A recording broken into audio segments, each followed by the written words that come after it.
اللہ کا ذکر کرنا. نبی صلی اللہ علیہ وسلم نے فرمایا جو آدمی اپنے بستر پر آئے لیکن اللہ کا ذکر نہ کرے وہ بھی اس کے لیے باعث حسرت ہوگا، یعنی بستر اس کے خلاف گواہی دے گا.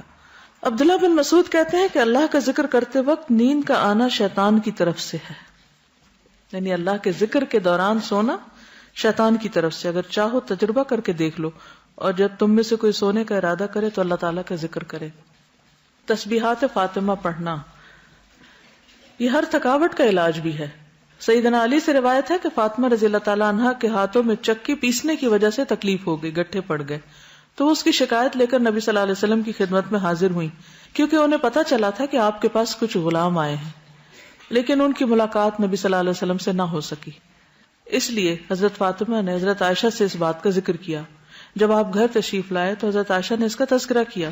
حضرت علی بیان کرتے ہیں پھر آپ ہمارے ہاں تشریف لائے، ہم اس وقت اپنے بستروں پر لیٹ چکے تھے، ہم نے اٹھنا چاہا تو آپ نے فرمایا تم دونوں لیٹے رہو.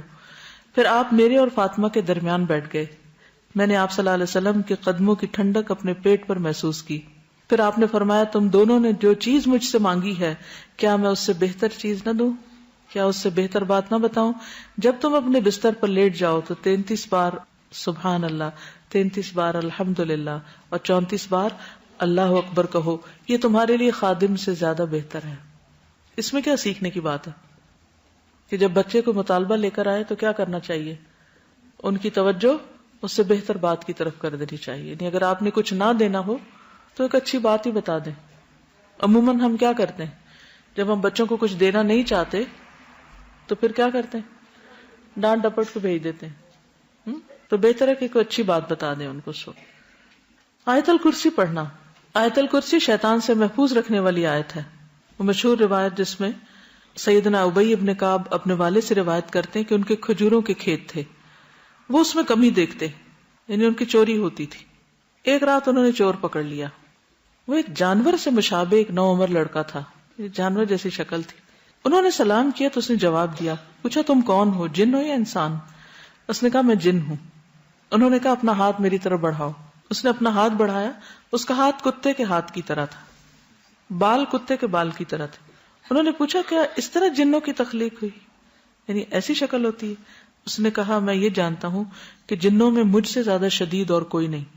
یعنی یہ نہیں بتایا لیکن کہا کہ میں ایک قوی جن ہوں. انہوں نے کہا تم میرے پاس کیوں آئے ہو؟ اس نے کہا مجھے خبر ملی ہے کہ تم صدقہ کرنا بہت پسند کرتے ہو تو میں تمہارے کھانے میں سے اپنا حصہ لینے آیا ہوں. انہوں نے کہا کیا چیز تم سے بچا سکتی ہے؟ اس نے کہا وہ آیت جو سورۃ البقرہ میں ہے، یعنی آیت الکرسی. لفظ نہیں آیت الکرسی بولا.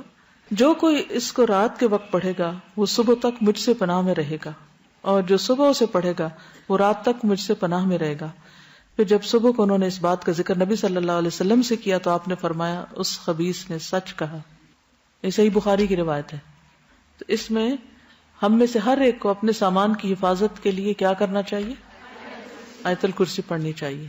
چوروں پہ نظر ضرور رکھنی چاہیے لیکن دوسرے چور بھی ہو سکتے ہیں. پھر سورۃ البقرہ کی آخری 2 آیات. سیدنا ابو مسعود بدری سے روایت ہے کہ رسول اللہ صلی اللہ علیہ وسلم نے فرمایا سورۃ البقرہ کی آخری 2 آیتیں جو کوئی رات کو پڑھ لے گا وہ اس کو کافی ہو جائیں گی. کون سی ہیں وہ 2؟ آمن الرسول بما. نعمان بن بشیر سے روایت ہے کہ نبی صلی اللہ علیہ وسلم نے فرمایا کہ اللہ تعالیٰ نے آسمان و زمین پیدا کرنے سے 2000 برس پہلے ایک کتاب لکھی. اس کتاب میں سے 2 آیات اتاری جن کے ساتھ سورۃ البقرہ کو ختم کیا گیا. جس گھر میں 3 رات یہ آیات پڑھی جائیں شیطان اس کے قریب نہیں آتا. سورۃ الکافرون رات کو سوتے وقت پڑھنی چاہیے. فروہ بن نوفل اپنے والد سے روایت کرتے ہیں کہ نبی صلی اللہ علیہ وسلم نے نوفل سے فرمایا قل یا ایھا الکافرون پڑھو اور اسی پر بات چیت ختم کر کے سو جاؤ، یعنی اس کے بعد اور باتیں نہیں کرو. بے شک اس میں شرک سے برات کا اظہار ہے. یعنی اس حال میں پھر اگر انسان دنیا سے رخصت ہو جائے تو گویا وہ شرک سے بری ہو کر رخصت ہوا. سورۃ الاخلاص اور معوذتین بھی پڑھیں. ابو الدرداء سے روایت ہے کہ رسول اللہ صلی اللہ علیہ وسلم نے فرمایا کیا تم اس سے عاجز ہو کہ ہر رات 1/3 قرآن پڑھ لو؟ صحابہ نے عرض کیا 1/3 قرآن کس طرح پڑھیں؟ آپ نے فرمایا قل هو اللہ احد 1/3 قرآن کے برابر ہے. یعنی رات کو سوتے وقت انسان اسے بھی پڑھ لے.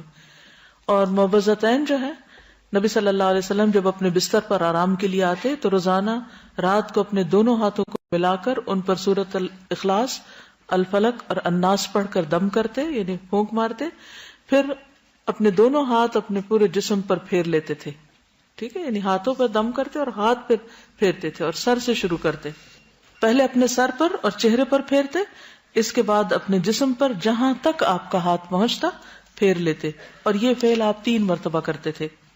ایک اور حدیث سے معلوم ہوتا ہے کہ نبی صلی اللہ علیہ وسلم اگر بیمار ہوتے تو حضرت عائشہ موعظتین پڑھ کر آپ کے ہاتھوں پر پھونک کر آپ کے جسم پر پھیر دیتی۔ اس سے یہ پتہ چلتا ہے کہ بیماری میں بھی یہ عمل جاری رہتا تھا۔ اب جیسے چھوٹے بچے ہوتے ہیں وہ خود نہیں پڑھ سکتے تو آپ خود اپنے اوپر بھی پھیر لیں اور ان کے اوپر بھی ہاتھ پھیر دیں۔ اب یہ کہ ہاتھوں پر دم کر کے وہ پھونک جب ماری جاتی تو لازماً اس میں کچھ اثرات آتے ہوں گے، اسی لیے پھر وہ جسم پر پھیرنے کے لیے کہا گیا۔ سورۃ الملک، رات کو سونے سے قبل سورۃ الملک پڑھیں۔ ابو ہریرہ رضی اللہ عنہ سے روایت ہے کہ رسول اللہ صلی اللہ علیہ وسلم نے فرمایا، قرآن میں ایک سورت 30 آیتوں کی ہے، اس نے ایک شخص کی شفاعت کی یہاں تک کہ وہ بخش دیا گیا، اور وہ ہے تبارک الذی بیدہ الملک۔ ایک اور روایت کے مطابق یہ عذاب قبر سے رکاوٹ ہے۔ ابو ہریرہ کہتے ہیں، بے شک اللہ کی کتاب میں ایک سورت ہے جو 30 آیات پر مشتمل ہے، وہ ایک شخص کی شفاعت کروائے گی، پھر اسے آگ سے نکلوا لے گی اور جنت میں داخل کروا دے گی، یعنی سورۃ الملک۔ سورۃ السجدہ بھی پڑھی جائے اگر آپ پڑھ سکے تو۔ جابر سے روایت ہے نبی صلی اللہ علیہ وسلم نہ سوتے جب تک کہ سورۃ الف لام میم تنزیل یعنی سورۃ السجدہ نہ پڑھ لیتے۔ ایک اور روایت میں بھی آتا ہے کہ آپ اس وقت تک نہیں سوتے تھے جب تک سورۃ السجدہ اور تبارک نہ پڑھ لیتے۔ حضرت عائشہ سے روایت ہے نبی صلی اللہ علیہ وسلم سوتے نہیں تھے جب تک کہ زمر اور بنی اسرائیل نہیں پڑھ لیتے تھے۔ ہم تو ساری زندگی بھر نہ کبھی ایک دفعہ یہ سب کچھ پڑھا ہو۔ ہم کیوں نہیں پڑھ سکتے؟ ہمیں کیا مشکل ہے؟ کیونکہ ہم بہت مصروف ہیں۔ ہماری اکثریت کی مصروفیت کیا ہے؟ ہمیں تو سونے کا ٹائم نہیں ملتا، تو سوتے سوتے دیر کر دیتے ہیں، پھر اس وقت ہم صورتیں پڑھنے بیٹھ جائیں تو آدھی رات یوں گزر جائے گی۔ پھر کچھ اور مسنون دعائیں بھی ہیں جو رات کو بستر پر آ کر پڑھنی چاہیے۔ ایک تو وہی اللہم قنی عذابک یوم تبعث عبادک، پھر اللہم بسمک اموت واحیا، اور پھر الحمدللہ الذی اطعمنا وسقانا وکفانا وآوانا فکم ممن لا کافی لہ ولا مؤوی۔ حضرت انس کہتے ہیں کہ حضور صلی اللہ علیہ وسلم بستر پر جا کر یہ دعا پڑھا کرتے تھے۔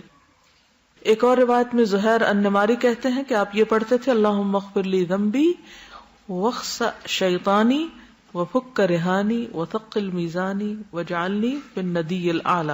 اے اللہ میرے گناہ بخش دے، میرے شیطان کو دفع کر دے، میرے نفس کو آزاد کر دے یعنی آگ سے، میرے میزان کو بھاری کر دے، مجھے اعلیٰ مجلس والوں میں شامل کر دے۔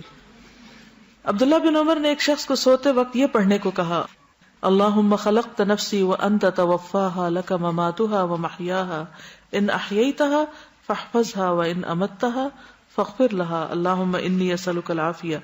پھر ایک اور روایت ابو ہریرہ کہتے ہیں کہ نبی صلی اللہ علیہ وسلم نے فرمایا، جو شخص اپنے بستر پہ جانے لگے تو اسے چاہیے کہ وہ اپنے کپڑے کے کنارے سے اسے 3 بار جھاڑ لے، پھر یہ دعا پڑھے، بسمک ربی وضعت جنبی وبک ارفعہ ان امسکت نفسی فاغفر لها وان ارسلتها فاحفظها بما تحفظ به عبادك الصالحین۔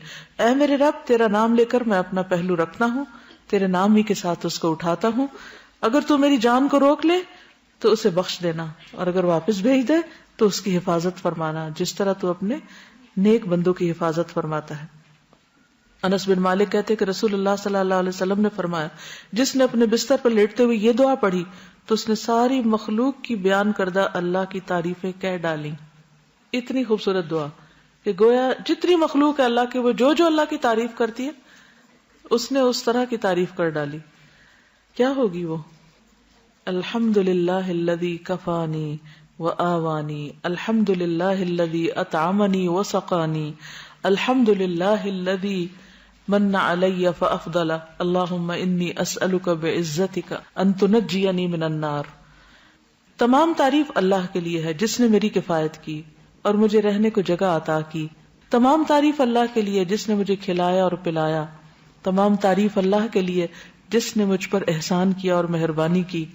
اے اللہ، میں تجھ سے تیری عزت کے واسطے سے سوال کرتا ہوں کہ تو مجھے آگ سے نجات دے۔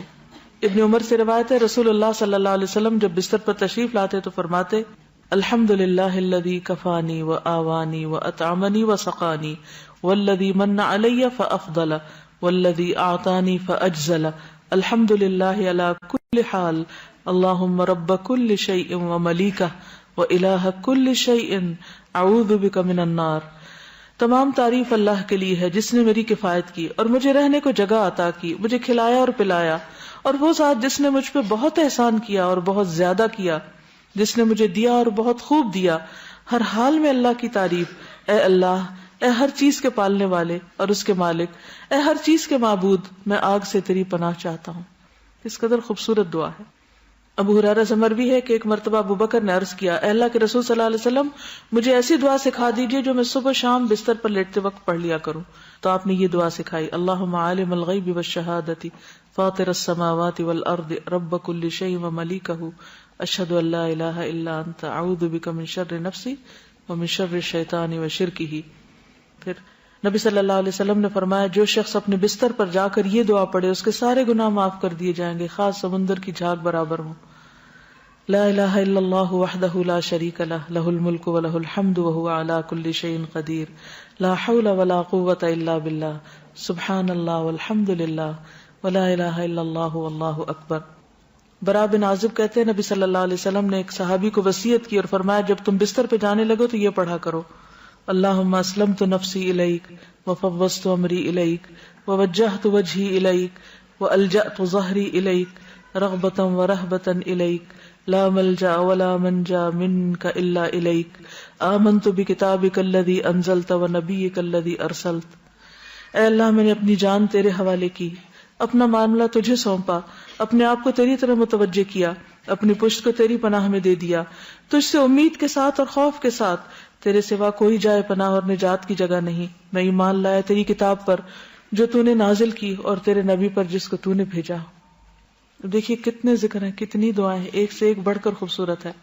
سیدنا سہیل سے روایت ہے، جب ہم میں سے کوئی سونے لگتا تو ابو صالح کہتے دائیں کروٹ پہ سو جاؤ اور یہ دعا پڑھو، اللہم رب السماوات ورب الارض ورب العرش العظیم ربنا ورب کل شیء فالق الحب والنوا ومنزل التوراة والانجیل والفرقان اعوذ بک من شر کل شیء انت آخذ بناصیتہ اللہم انت الاول فلیس قبلک شیء وانت الآخر فلیس بعدک شیء وانت الظاہر فلیس فوقک شیء وانت الباطن فلیس دونک شیء اقض عنا الدین واغننا من الفقر. نیند آنے تک ذکر کرتے رہیں.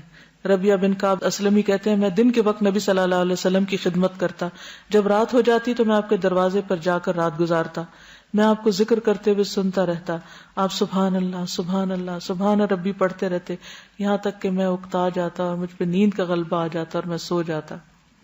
رات کو پہلو بدلتے وقت لا الہ الا اللہ الواحد القہار رب السماوات والارض وما بینہما العزیز الغفار.